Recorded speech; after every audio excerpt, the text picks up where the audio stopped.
नमस्कार, आप देख रहे हैं एसपीएन 9 न्यूज़ और मैं हूं आपके साथ मनीष कुमार सैनी। भारतीय जनता पार्टी और आम आदमी पार्टी के बीच सियासी लड़ाई लंबे अरसे से दिल्ली के अंदर देखी जा रही है, लेकिन विधानसभा चुनाव से पहले जिस तरह की स्थिति यहां पर बनती हुई नजर आई है और आतिशी के मुख्यमंत्री बनने के बाद दिल्ली की सियासत और भी ज़्यादा गर्माती हुई नजर आ रही है। वहीं एमसीडी चुनाव को लेकर यहाँ पर आम आदमी पार्टी बीजेपी के खिलाफ मोर्चा खोलती हुई नजर आई और दिल्ली की नई मुख्यमंत्री बनने के बाद आतिशी कहीं ना कहीं सुप्रीम कोर्ट में याचिका दाखिल करने की बात कहती हुई नजर आई और ऐसे में कहीं ना कहीं भारतीय जनता पार्टी पर तमाम सवालिया निशान खड़े करती हुई नजर आई और कहीं ना कहीं षड्यंत्र के माध्यम से इन चुनाव को जीतने की बात कहती हुई नजर आई। और वहीं कहीं ना कहीं जिस तरह से अब दिल्ली की सियासत मेयर चुनाव को लेकर गर्माती हुई नजर आ रही है और इस तरह से भारतीय जनता पार्टी के खिलाफ आम आदमी पार्टी का मोर्चा खोलना कहीं ना कहीं यह संकेत देता है कि दिल्ली की नई मुख्यमंत्री आतिशी एक्टिव मोड में आती हुई नजर आ रही है। लेकिन कहीं ना कहीं अब देखा जाए तो आतिशी एक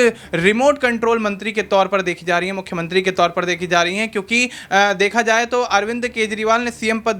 बेशक यहां पर त्याग दिया है, लेकिन देखा जाए तो आतिशी अरविंद केजरीवाल के इशारों पर ही काम करती हुई नजर आ रही है, ऐसा भारतीय जनता पार्टी का कहना है। लेकिन देखा जाए तो मेयर चुनाव को लेकर जिस तरह से सियासत दिल्ली की गर्माती हुई नजर आ रही है, उसमें क्या आम आदमी पार्टी जिस तरह से बीजेपी के खिलाफ मोर्चा खोल रही है और याचिका जहां पर दाखिल कर दी जाती है दिल्ली की सीएम आतिशी मर्रेना के द्वारा, तो क्या सुप्रीम कोर्ट उस पर संज्ञान लेता हुआ नजर आएगा? क्या मेयर चुनाव एक बार फिर से दिल्ली के अंदर होते हुए नजर आएंगे? और ऐसे में क्या आम आदमी पार्टी जिस तरह से बड़े दावे करती हुई नजर आ रही है और एमसीडी में आम आदमी पार्टी की गवर्नमेंट होने के बाद मेयर चुनाव में क्या आम आदमी पार्टी बड़ी जीत हासिल करती हुई नजर आएगी, एक बड़ा यहां पर सवाल होता हुआ नजर आता है। और ऐसे में देखा जाए तो दिल्ली के विधानसभा चुनाव को लेकर भी कहीं ना कहीं सियासी खींचतान जारी है दोनों ही पार्टियों के बीच और जिस तरह से अब चुनावी माहौल देखा जा रहा है तो हो सकता है कि भारतीय जनता पार्टी इस बार विधानसभा चुनाव में ज़्यादा से ज़्यादा सीटें निकालने में कामयाब रहे, क्योंकि लोकसभा चुनाव में पिछले ही लोकसभा चुनाव की तरह